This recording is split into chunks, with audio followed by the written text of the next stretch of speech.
Assalamualaikum warahmatullahi wabarakatuh. Alhamdulillahi rabbil alamin.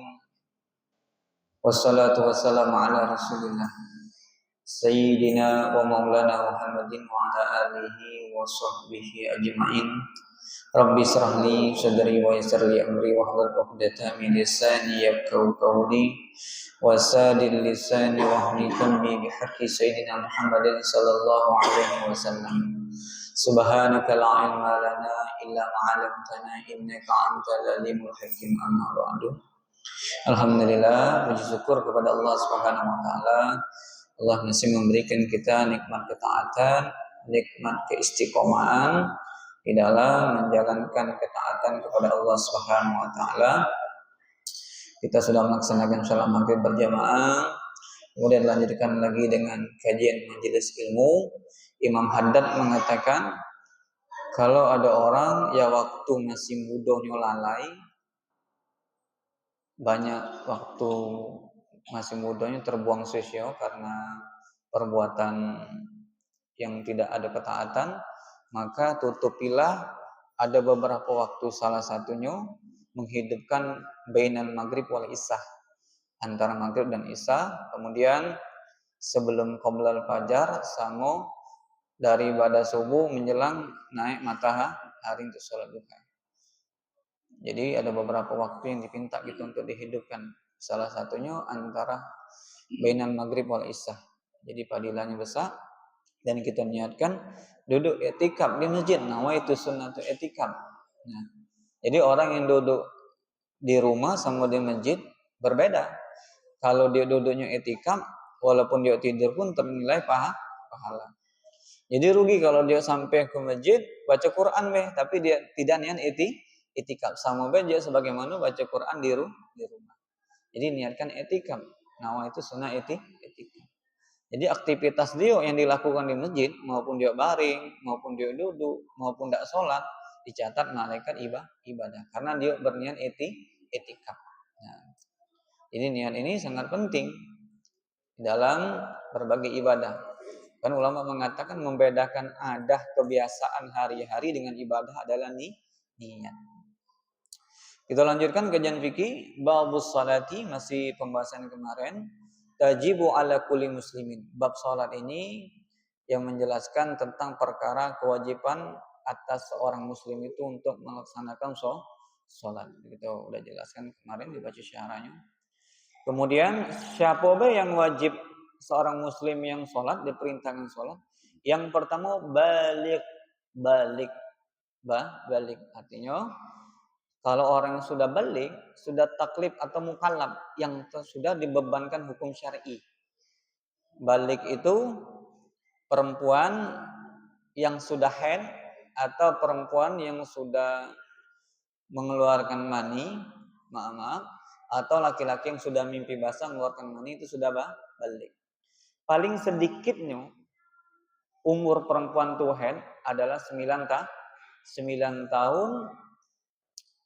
Hitungnya di kalender Komariah, bukan Masehi tapi Hijriah. Jadi kalau dia lahir 1 Muharram, besok Muharram berikutnya sampai 9 tahun kemudian darah haid keluar, maka dikategorikan sudah balik. Kalau belum sampai 9 tahun, baru 8 bulan 10 hari, 8 bulan, sekian hari, kemudian keluar darah. Dipastikan itu bukan darah haid, darah istihadhah atau darah kotoran untuk penyakit atau keputihan. Jadi kalau sudah 9 tahun keluar darah, berarti darah haid. Tapi kalau di bawah itu, sampai keluar darah pun belum dikategorikan haid. Atau 9 tahun perempuan, tidak ada keluar haid, tapi sudah keluar air mani atau sperma, dikategorikan balik. Nah, begitu juga laki-laki. Laki-laki itu seandainya belum juga mimpi basah, belum juga keluar mani, maka paling lamanya 15 tahun. Kalau sudah 15 tahun Hijriah nih, kemudian belum juga keluar mimpi basah, kalau laki-laki, maka dikategorikan sudah balik. Nah, jadi wajib kita sebagai seorang wali atau orang tua, nah sekarang engkau udah balik, atau anak gadis atau laki-laki yang udah mimpi basah, kalau bisa ditanyakan, engkau udah balik sekarang nak, maka engkau sudah dibebankan hukum syar'i. Engkau telah diwajibkan segala yang diperintahkan oleh Allah, contohnya sholat, puasa. Nah, engkau wajib. Kalau engkau tidak melaksanakan, engkau akan berdosa. Dikasih tahu. Kalau guru-guru kita menerangkan kalau di Hadramaut, itu mereka ketika anak itu balik dibuat semacam acara ngasih tahu nih bahwa engkau udah balik. Nah, engkau sudah dibebankan hukum syar'i. Nah, agar mereka itu tidak menganggap dirinya seperti anak kecil yang biasa. Mereka dibebankan hukum syar'i. Nah, balik salah satunya wajib orang itu untuk sholat. Kalau anak-anak yang belum balik tidak wajib. Nanti dijelaskan, cuman wajib atas wali memerintahkan untuk sholat. Kemudian setelah balik ada lagi syaratnya yang dibebankan hukum sholat tersebut adalah akilin atau berakal. Kalau dia balik, nauzubillah, tidak berakal, tidak diwajibkan sholat, tidak laisa mukallaf. Ini orang bukan dibebankan hukum syar'i karena akalnya tidak ada. Bagaimana mereka mau sholat? Nah, balik berakal. Oke? Berakal belum balik belum wajib. Balik tidak berakal tidak wajib. Jadi kalau orang nanya boleh tidak sholat, boleh. Gila dulu baru tidak sholat. Nah, nanti pembahasan ada yang masalah majnun ini dibahas juga. Maka kalau seorang itu udah balik, akilin, berakal, tohirin, maka bersucilah dia, wajib dia sholat. Karena nanti dari balik itu sudah dicatat pena, kita sudah dibebankan hukum syar'i. Misalnya kita taruhlah kita ukur umur 15 tahun. Dari 15 tahun kita hidup 15 tahun, meninggal di umur 60. Berarti kita jatuhnya yang dihisab berapa tahun? 45 ini kita dibebankan nih. Taruhlah kita hidup dari meninggalnya umur 60. Baliknya kita di umur 15 tahun. Dikurangi 60 kurang 15 jadi 45. Nah, 45 ini kita akan dihisab. Salat kita, zakat kita, puasa kita, apa yang dibebankan hukum syariah akan dihisab 45 tahun.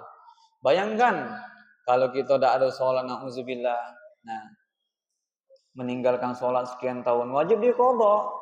4 mazhab sepakat yajibul qadha, wajib qadha bagi orang yang meninggalkan sholat. Jadi goyor lah, Ustaz saya nih Ustaz,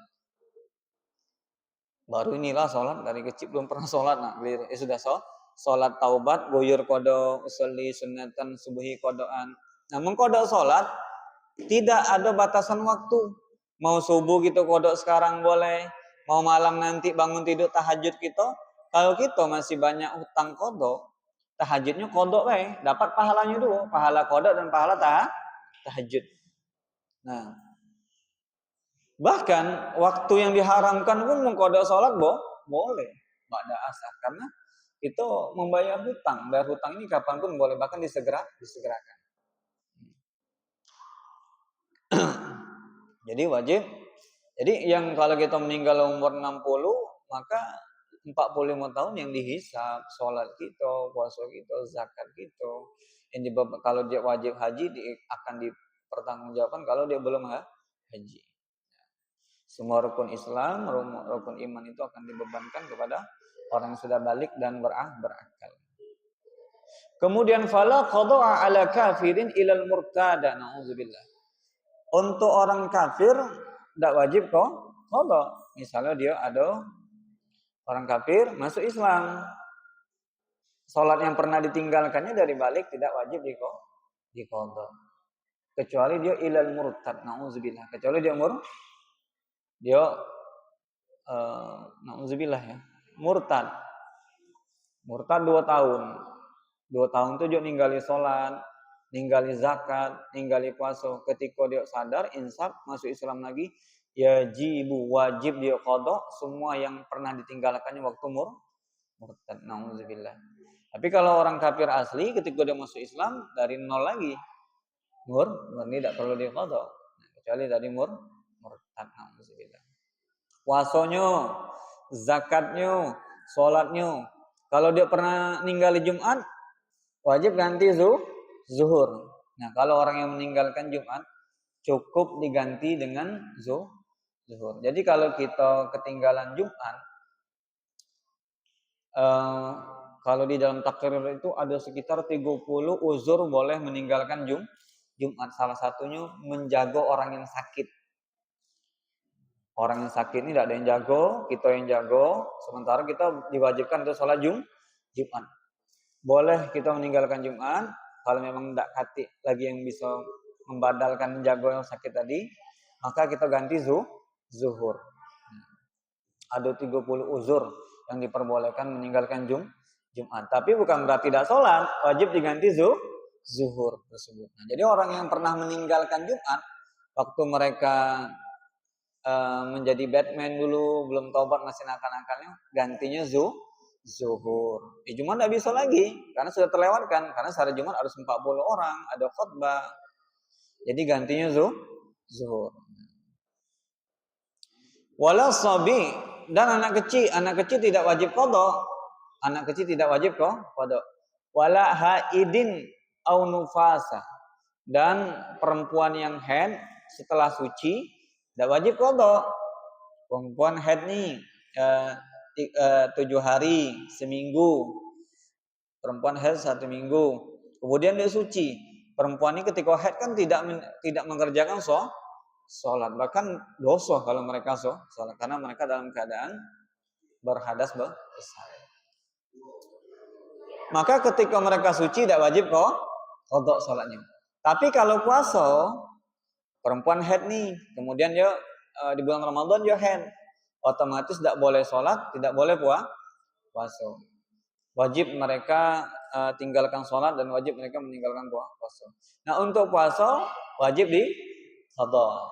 Setelah nanti suci dari haid, habis lebaran, habis Ramadan, wajib mereka qada puasa. Sholatnya tidak perlu di qada. Kalau memang haid itu di qada, waduh repot perempuan. Sempat haidnya 2 minggu, 14 hari, 15 hari, kali kan setiap bulan mereka mengqada sehari 5 kali. 5 kali 15 berapa? 75 sholat yang mereka qada. Nah, itulah rahmatnya Allah. Kalau untuk sholat tidak diqada. Cuman kalau puasa diqada. Nanti perempuan itu karena dia uzur meninggalkan puasa karena haid di bulan Ramadan, boleh sunnahnya fauron, langsung mubasyarah.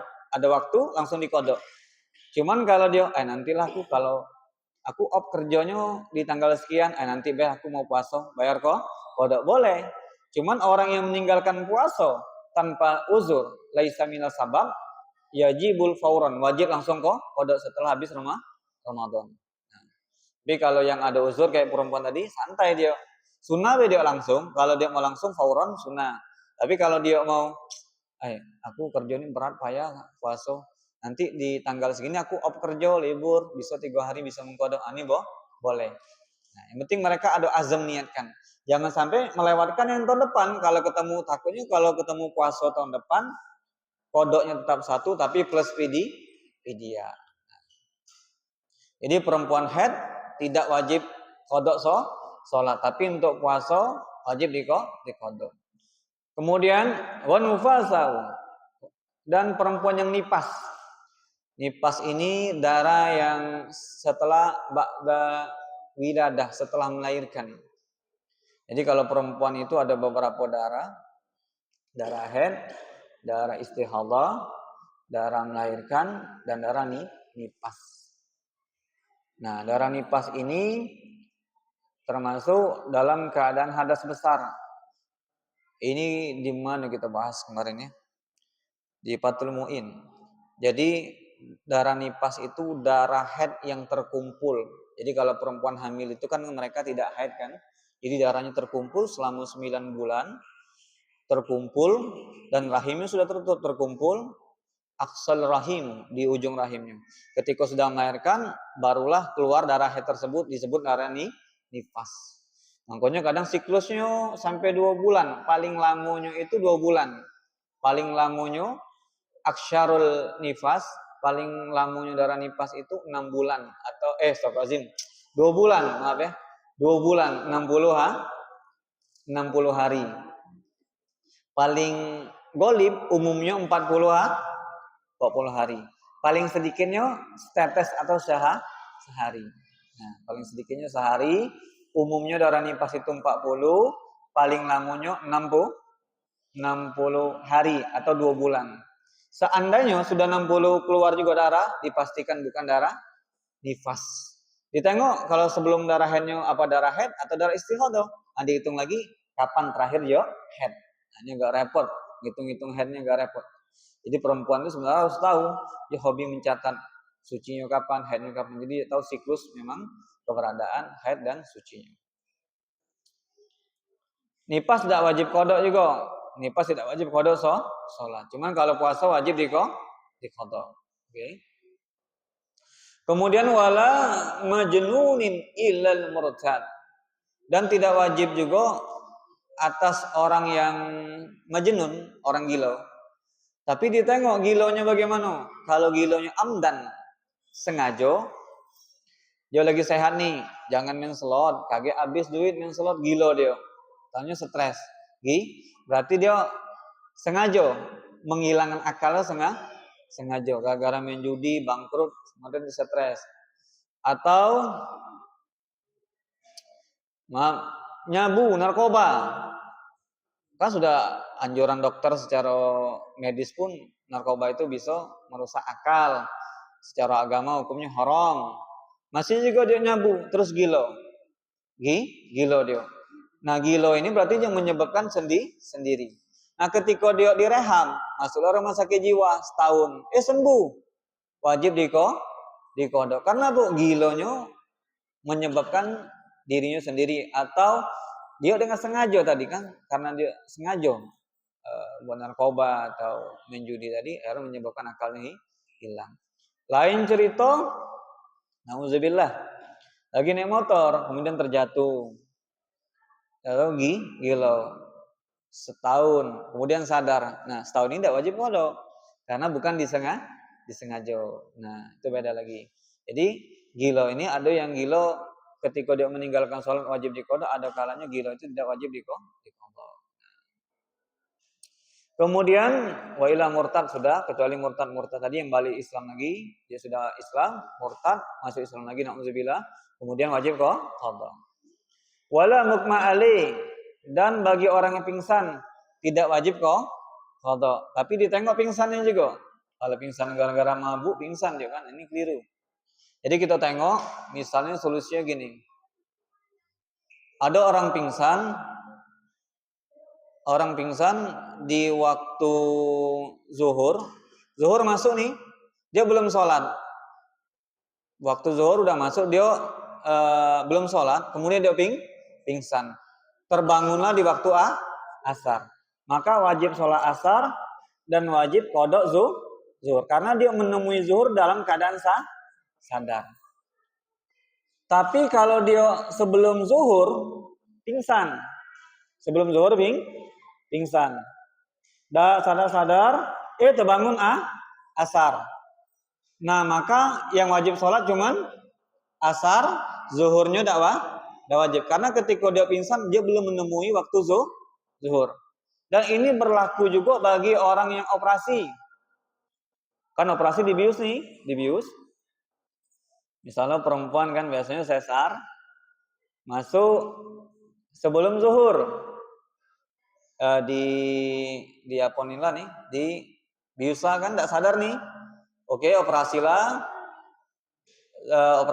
waktu zuhur, tapi dia sadarnya tidak menjumpai zuhur. Sebelum zuhur udah di bius, udah tidak sadar, berarti sudah dipingsanin. Bangunlah sadarnya di asar. Asar wajib sholat, yang zuhur tidak wajib. Tidak wajib qadha karena dia tidak menemui zuhur dalam keadaan sadar. Nah, Berlaku juga kepada orang yang pikun. Berlaku juga kepada orang yang pikun. Kadang orang itu ada dia pikun, tapi dia kadang kembali lagi ingatannya. Hilang timbul bahasa kita tuh. Nah, Ustadz bagaimana? Apakah wajib qadha? Nah, kita tengok seperti gambar yang tadi. Misalnya dia sebelum zuhur pikun, lupa. Kan tidak wajib sholat karena akalnya udah ada. Pas asar kembali lagi, sadar lagi. Nah, yang asar wajib sholat, yang zuhur tidak wajib kok qadha. Karena dia tidak menemui zuhur itu dalam keadaan berakal.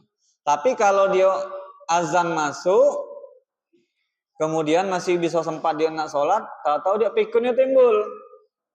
Sadarnya di asar. Maka wajib sholat asar dan wajib qadha sholat zuhur. Karena dia menemui zuhur dalam keadaan sadar dan berakal. Nah. Kemudian mabuk syakran al-muta'addi bisukrihi. Mabuk yang disengaja. Mabuk yang disengaja. Mabuk dia sengaja sebelum zuhur dia mabuk atau minum minuman keras. Hati-hati yang minum khamar itu ada ancaman. Man yasrabul khamar, barang siapa yang minum minuman keras, mau tua, mau anggur merah, jamu alasan tak kati. Jamu banyak yang tidak ada mabukan, apa nak anggur merahnya. Salatnya tidak diterima selama arba'ina yauman, 40 hari. Salatnya tidak diterima. Oh berarti San, dosa salat asar enak nian, tetap wajib salat. Cuman kewajibannya tetap, cuman dia tidak dapat pahala karena dia dalam keadaan pernah minuman khamar. Kalau dalam Islam itu dicambuk 80 kali, ditakzir, dicambuk 80 kali. Dan sholatnya tidak terima 40 hari dan dia wajib tetap sholat. Jangan keliru, dengar hadis ini sholat tidak terima 40 hari, kalau gitu dosa sholat be. Ini keliru, dosanya tambah 2. Dosa minum khamar dan dosa meninggalkan sholat. Nah. Jadi mabuk yang sengaja. Kalau mabuk tidak sengaja, contoh apa ya? Gambarannya tidak sengaja. Tercium-cium ada orang bakar ganja. Orang bakar kan ganja. Sadar asalnya, kemudian dia pingsan, mabuk, hilang akal. Sebelum zuhur, sadarnya di waktu asar. Ini kan tidak muta'addi, bukan sengaja. Nah, ini tidak wajib qadha. Kalau sengaja wajib qadha. Karena banyak kekeliruan, kadang masalah qadha ini ada cukuplah, sudah cukup istighfarlah, taubat baik. Dan mesti qadha sholat. Saya meninggalkan sholat lama. Taubat bela dak dosa qadha. Ini keliru. Wajib qadha, 4 mazhab sepakat. Nah, setidaknya kalau kita goyor, misalnya Allah cabut nyawa kita terhitung dalam nyicil sholat. Aman, dapat ampunan. Disebabnya ada pemutihan dari Allah Subhanahu wa taala. Sedangkan pajaknya ada pemutihan. Kalau rahmat Allah itu luas, disebabnya dosa kita diampun karena niat kita sudah dalam membayar hutang sholat. Jadi jangan tinggalkan sholat yang pernah kita tinggalkan dulu, jangan tinggalkan qadha-nya. Wajib, jangan keliru. Nafsu sholat sunnah, sholat qadha ditinggalkan. Nah, bagusnya kalau masih ada sholat qadha, tahajudnya qadha dapat 2 pahala qadha dan pahala tahajud. Karena yang pertama kali al-awwal yuhasibu bihil abdu yaumal qiyamah as-shalah. Nanti yang pertama kali akan dihisab sholat, bukan puasa, bukan zakat, bukan sedekah, bukan amalan lain. Yang pertama kali ditanya adalah sholat. Saking pentingnya sholat. Bahkan Nabi itu tidak pernah ninggalin sholat. Hatta dalam keadaan perang. Nanti ada bab namanya sidatul khawf, sholat dalam keadaan perang. Berwudu, perang. Allahu Akbar kabira, alhamdulillah katsira, wa subhanallahi bukratan wa asila. Ini wajhatu. Bismillahirrahmanirrahim. Dalam keadaan sholat. Saking pentingnya Nabi tidak meninggalkan sholat dalam keadaan perang.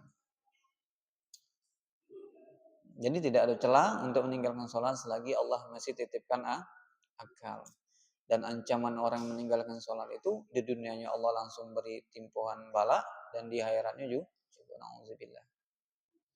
Kemudian wajibu 'alal wali, dan wajib atas kepada orang tua ausaid, atau zaman dulu tuh ada tuan yang punya budak. Amrus sabiu mumayyiz biha lisabaina. Wajib bagi seorang orang tua bapak atau ibunya memerintahkan amru anak kecil yang sudah mumayyiz. Mumayyiz ini yang sudah bisa makan dewe. Kalau di Fathul Muin penjelasan mumayyiz ini sudah bisa makan dewe dan cebok sendiri. Wajib atas kedua orang tuanya memerintahkan anak itu untuk sholat. Nah, di dalam sarah mengatakan fardu kifayah. Kalau mamanya yang sudah nyuruh sholat, gugur bapaknya sudah gugur. Atau salah satunya orang bapaknya nyuruh sholat, mamanya udah nyuruh sholat, sudah gugur. Jadi fardu kifayah di antara kedua orang tua ini memerintahkan sholat kepada anak yang sudah mumayyiz. Kalau keduanya udah nyuruh, berdosa. Nah, tapi Ustaz dia kan belum wajib sholat, benar. Cuman memerintahkannya hukumnya wajib. Dia udah sholat pun dialah. Atau, nak sholat, yo gugur sudah. Walaupun dia udah sholat, karena dia belum wajib sholat. Nah, atau subuh-subuh tuh bangun nak sholat, dia lanjut tidur. Ya karena dia belum balik. Kalau bagusnya dia sholat. Nah, biarlah sholatnya main-main. Setidaknya sudah gugur gitu. Jadi minimal salah satu dari kedua orang tua wajib memerintahkan sholat. Nah, di umur 7 tahun lah kita mau mayis itu ukuran 7 tahun tuh mungkin udah bisa makan dewek dan cebok sendiri. Wadrubuhu dan dipukul alaiha li asrin. Di umur 10 tahun dipukul. Tapi kalau di dalam mu'in gitu, bagi sering baca mu'in, tidak mubareh, tidak membekas, tidak pukulan yang menyakitkan, haram di dalam Islam. Ninju. Jadi pahami dulu dalam kata darbuhu ini, pukulan ini. Kalau kita ngaji sarah lagi, pukulan yang tidak menyakitkan. Bahkan kalau pukulan itu tidak membekas untuk dia, tidak berefek, jangan dipukul. Nah, kalau guru kita dulu di seberang ngajari pakai sholat. Nah, sholat ancaman seperti ini. Bukan berarti pakai kayu 46, pakai kayu besar. Hukumnya haram sampai berdarah, apalagi sampai meluka, menyederai. Hukumnya tidak boleh. Islam itu tidak seperti itu. Nah, jadi sebenarnya simple bagi orang tua. Kalau orang tua itu di mata anaknya berwibawa, tidak gampang marah, mendidik dengan tarbiyah, dengan akhlak, mencontohkan dengan hafal perbuatan, maka anak itu akan mudah untuk mencontohkan. Contoh kalau kita sering sholat di rumah, anak itu tanpa kita suruh akan tegak di samping kita sholat. Nah, itu mencontohkan dengan af'al perbuatan. Tarbiyah dengan af'al itu lebih afdal daripada bilisan. Dengan sholat ke masjid, bapaknya main HP di rumah.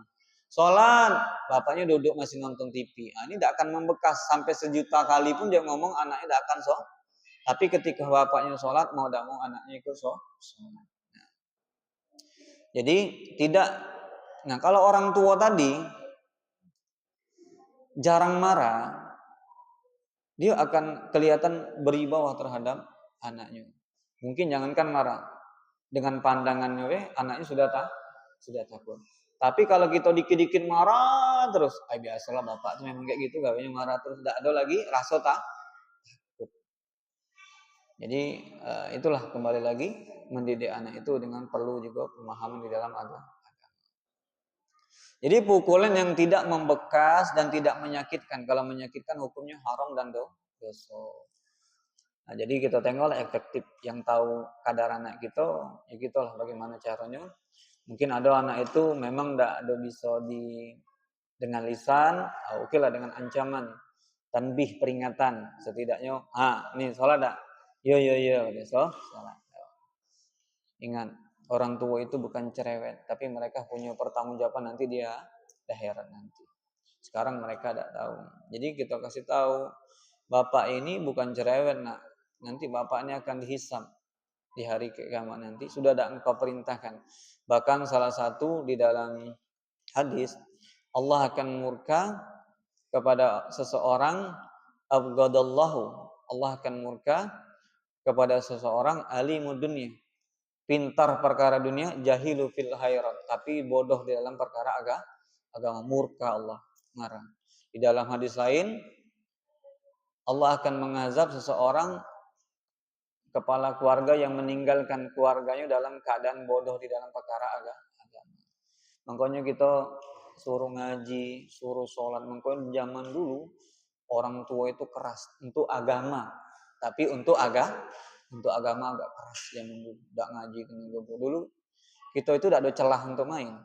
Ba'da sekolah, setelah sekolah kita madrasah. Setelah madrasah ngaji.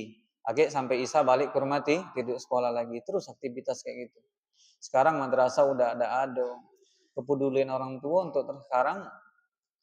Bayanglah, nyari yang mimpin baca Yasin sekarang sulit.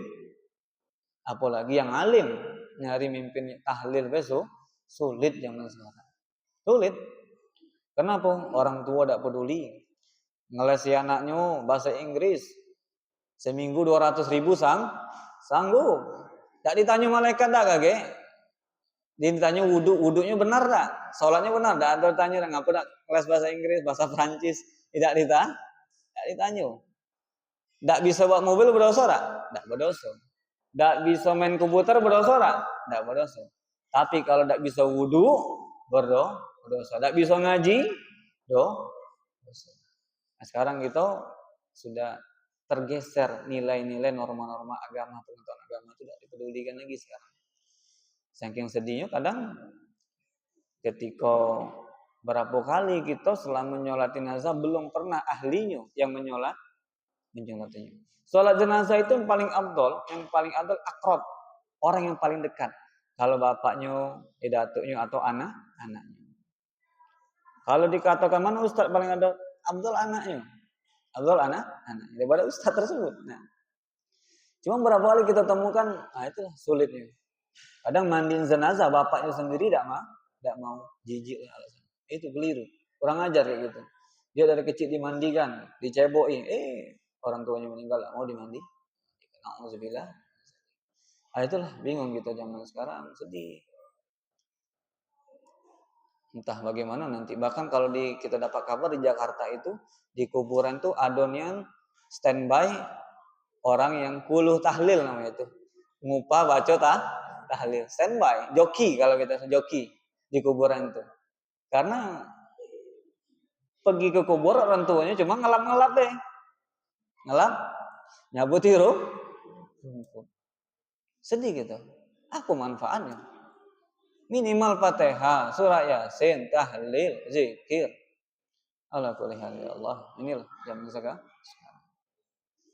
Makanya Nabi keras, yadribu, pukul kalau tidak mau sholat. Tapi ingat, pukulan yang mendidik, jangan sampai yang membekas hukumnya haram.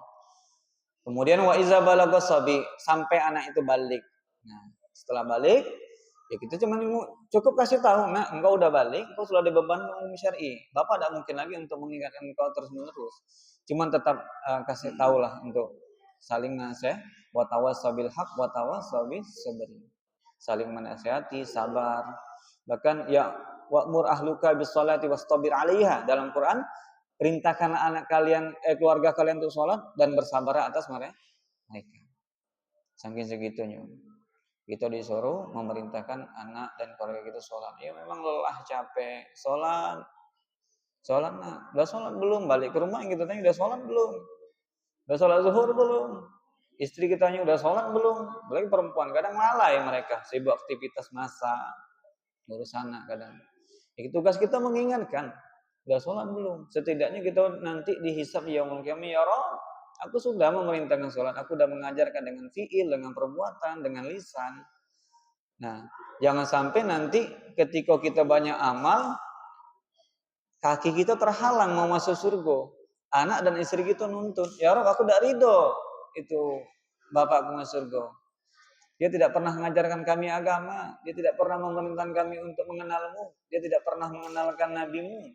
Ya Allah, mereka menuntut nanti di yaumul qiyamah terhalanglah kita untuk masuk surga. Setidaknya kita inilah kita berdoa kepada Allah yang mana sekeliling kita belum dapat hidayah, kita berdoa ya Allah ya Rabb, bila mereka lama. Kita tidak punya daya dan upaya untuk memberikan hidayah. Tugas kita cuma mengajak dan mencontohkan yang baik. Hidayah milik Allah Subhanahu wa taala. Capek baik kita majelis rumahnya depan masjid, tidak ada bisa datang. Karena bukan apa? Allah belum menginginkan mereka. Allah belum memberikan hidayah. Berapa banyak yang dari Tanjung Nangko datang, yang dari mana-mana jauh ke sini, Hudaybiyah dari Solo ke Tanjung Nangko kan lumayan. Karena mereka Allah buat ringan langkah kaki mereka. Jadi kalau masalah ibadah ini bukan masalah dekat atau jauh, kembali lagi masalah hidayah. Jadi kita minta sama Allah, ya Allah berikan hidayah, lembutkan hati seorang itu ya Allah untuk mengenalmu ya Rabb.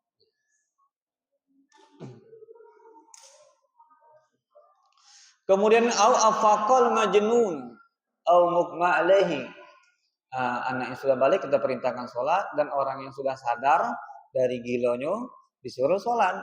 Al-mughma, orang yang sadar dari pingsan disuruh sholat.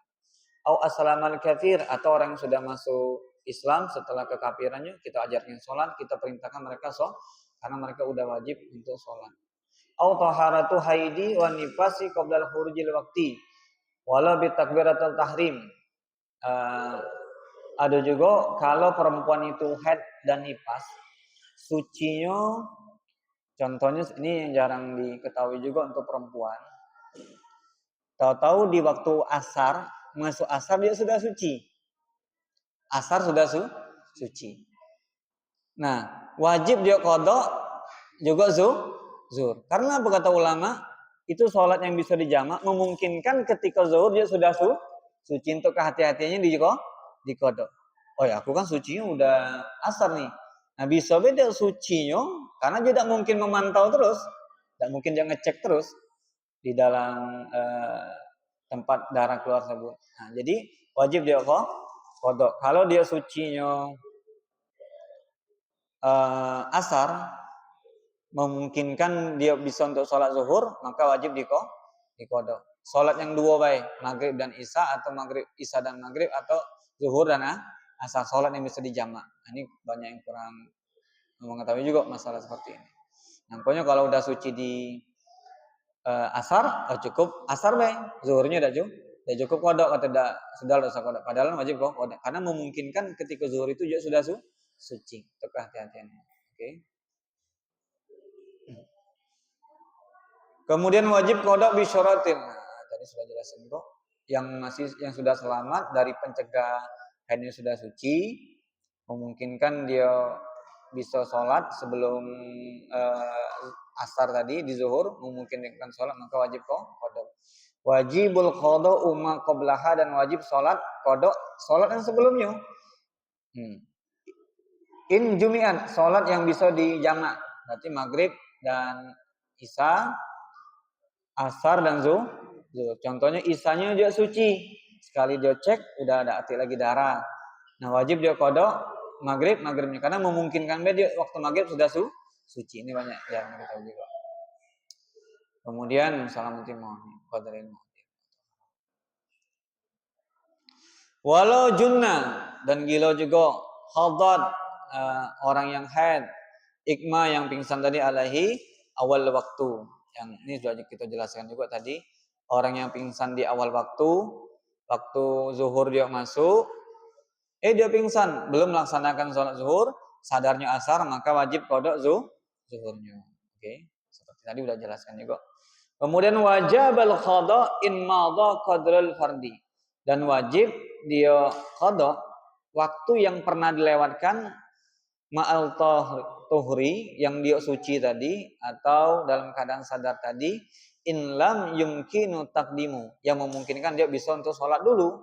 Contohnya perempuan tadi sudah masuk zuhur nih, dia belum sholat, kemudian operasi, masuklah di ruangan operasi, tapi dia memungkinkan untuk sholat nih, dibius radio di operasi, selesainya waktu asar. Nah, karena zuhur tadi dia menemui dalam keadaan sadar dan bisa dia sholat, maka wajib qada yang zuhur tersebut. Asarnya wajib juga.